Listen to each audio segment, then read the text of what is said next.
ఈరోజు ఆంధ్రప్రదేశ్ రాష్ట్ర వ్యాప్తంగా 10,000 రేషన్ షాపుల్ని ఈరోజు మనం ప్రారంభించుకుంటున్నటువంటి సందర్భంగా ఈరోజు మనందరం కూడా కలవడం జరిగింది. మీ అందరికీ తెలుసు, గతంలో మన చిన్నప్పటి నుంచి మన తండ్రి దగ్గర నుంచి రేషన్ షాపుల దగ్గరే మనం సరుకులు తెచ్చుకునే వాళ్ళం. గత ప్రభుత్వం పాలసీని మార్చి ఇంటి వద్దకే రేషన్ అని చెప్పారు. సరే, ఇంటి వద్దకే రేషన్ వస్తుందేమో అని అనుకున్నాం అందరం కూడా. కానీ గత 5 సంవత్సరాల పాలనలో ఫీడ్బ్యాక్ తీసుకున్నాం. ప్రతి ఇంటికి, ప్రతి ఇంట్లో ఉన్నటువంటి మహిళలతోటి కూడా మాట్లాడడం జరిగింది.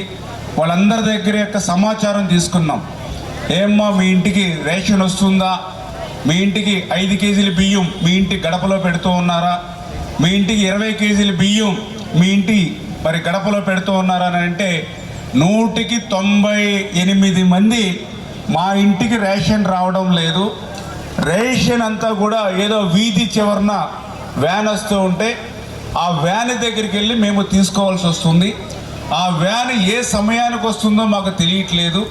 ఆ వ్యాన్ వచ్చే సమయం కోసం మేము ఆ రోజంతా కూడా పనులు మానుకుని ఇంటి దగ్గర వేచి ఉండవలసి వస్తుంది.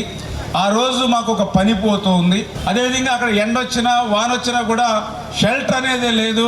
ఎండ ఉంటే మొండుటిండలో రేషన్ తీసుకోవాలి, వర్షం వచ్చినా సరే తడుతా రేషన్ తీసుకోవాలి, లేదంటే ఆ నెల రేషన్ కట్ అయిపోతూ ఉంది అని ఇన్ని రకాలైనటువంటి ఇబ్బందులు ఏదైతే మీరు చెప్పడం జరిగిందో, మీ దగ్గర వచ్చిన ఫీడ్బ్యాక్ ఏదైతే ఉందో దాన్ని బట్టి నిర్ణయం తీసుకుని గతంలో మాదిరిగానే రేషన్ షాపుల దగ్గరే రేషన్ ఇస్తే 1వ తేదీ నుంచి 15వ తేదీ వరకు, అంటే 15 రోజుల్లో ఏ రోజైనా, ఏ సమయమైనా, ఉదయమైనా, మధ్యాహ్నమైనా, సాయంత్రమైనా, నచ్చినటువంటి సమయంలో నచ్చినటువంటి రోజున